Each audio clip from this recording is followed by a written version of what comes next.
Dica para você que dá aula de escola bíblica dominical. 3 dicas, na verdade.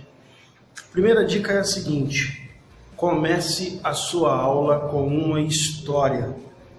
As histórias conectam as pessoas, principalmente no início da aula, quando as pessoas ainda estão meio se sintonizando, principalmente de manhã, quando as pessoas ainda estão meio sonolentas. É normal você ver pessoas cochilando durante a aula.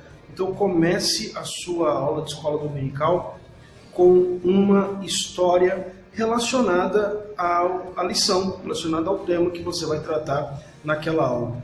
Segunda dica: sempre que possível, inclua uma dinâmica durante a sua aula. Então, dependendo do assunto que você estiver abordando, a internet é um campo vasto para você descobrir uma dinâmica que você possa incluir na sua aula. Um exemplo: eu, há uns dias atrás, fui dar uma aula sobre orgulho. E aí, há umas semanas atrás, eu já tinha falado sobre orgulho, já tinha dissertado sobre orgulho, e aí eu fiquei preocupado. Falei, nossa, vou ter que falar de novo sobre esse tema orgulho.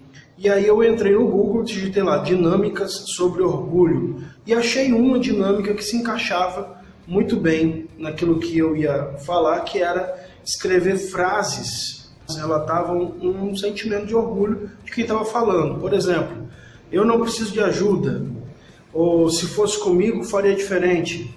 E aí eu sorteei, pedi para as pessoas, os alunos, tirarem essas frases. Conforme eles liam, a gente ia debatendo sobre isso. E isso deu um gás na aula, assim, muito bom. Fora a participação das pessoas. Terceira e última dica é: termine a sua aula com uma chamada para ação. Os últimos 10 minutos da aula, por mais que a aula seja teórica, interpretativa, mas separe os últimos 10 minutos para fazer uma aplicação da aula.